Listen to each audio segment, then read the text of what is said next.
Ya, baik, selamat datang kembali di channel Tanya Soal. Di video kali ini kita akan lanjutkan kembali pembahasan soal kimia.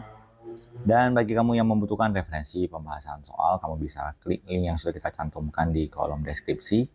Dan terima kasih buat kamu yang sudah mensupport channel ini dengan cara like, subscribe, dan juga men-share informasi channel ini kepada teman-teman yang lain. Dan khususnya buat kamu yang sudah join dan bergabung di membership channel kita.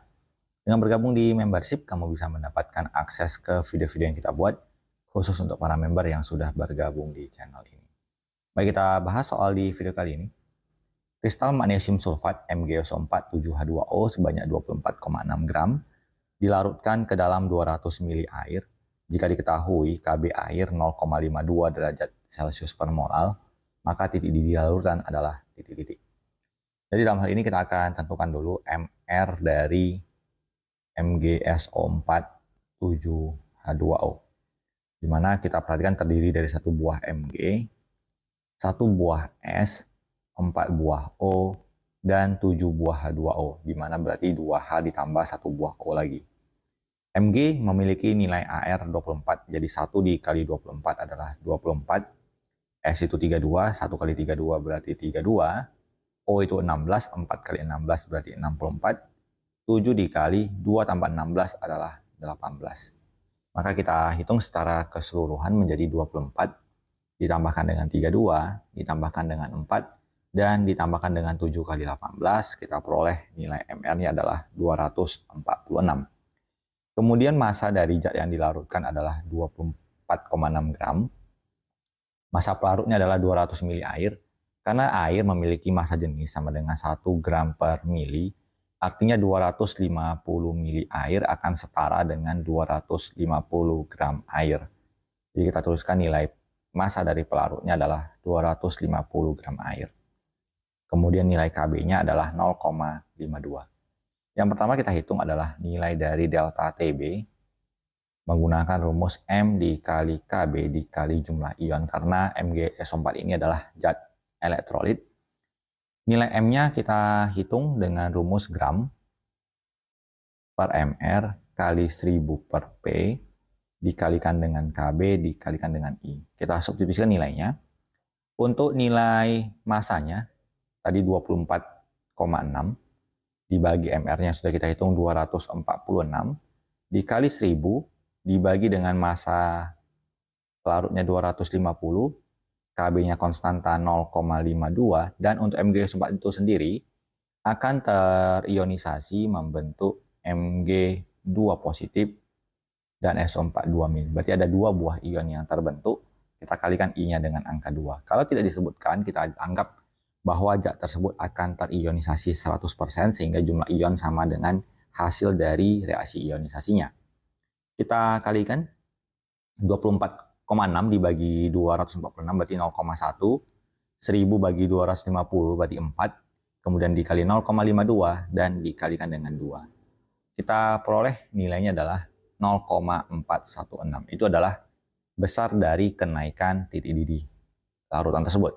Sementara titik didih sama dengan titik didih semula ditambahkan dengan delta Tb, di mana air semula mendidih pada suhu 100, kemudian meningkat 0,416, maka jawaban akhirnya adalah 100,416. Kita pilih jawabannya adalah yang di option C. Kita lanjut ke soal berikutnya. Massa NaCl Mr58,5 yang diperlukan untuk mencairkan setiap ton salju yang bersuhu negatif 2 derajat Celcius, Kf air 1,8 derajat Celcius per molal adalah titik-titik. Jadi dalam hal ini kita tuliskan bahwa yang ingin kita cairkan airnya adalah sebanyak 2 setiap ton, ya, berarti 1000 kg 1 ton itu, atau sebesar 1 juta gram, 1 kali 10 pangkat 6 gram. Kemudian untuk MR-nya adalah 58,5. Kemudian untuk delta TF adalah selisih dari titik beku semula dikurangkan dengan titik beku akhir. Kita peroleh delta TF-nya 2. Dan nilai KF adalah konstantanya 1,8. Kita substitusikan ke rumus delta TF sama dengan M kali KF dikali I. Kita kalikan dengan I karena NaCl itu adalah zat elektrolit, di mana NaCl akan terionisasi menjadi Na positif dan Cl-. Berarti di sini ada 2 ion. Kita substitusikan datanya, delta TF-nya 2, nilai M kita gunakan gram yang ditanyakan, per mR 58,5 dikali 1000 per P-nya tadi 1 kali 10 pangkat 6 gram, dikali Kf 1,8 dikali jumlah ionnya adalah 2. Maka nilai dari gram NaCl sama dengan, kita kali silang menjadi 2 dikali 58,5, kemudian 1000 dengan sejuta dibagi, hasilnya tinggal 1000, kemudian dibagi 1,8 dan dibagi dengan angka 2. Hasil yang kita peroleh sama dengan 32.500 gram.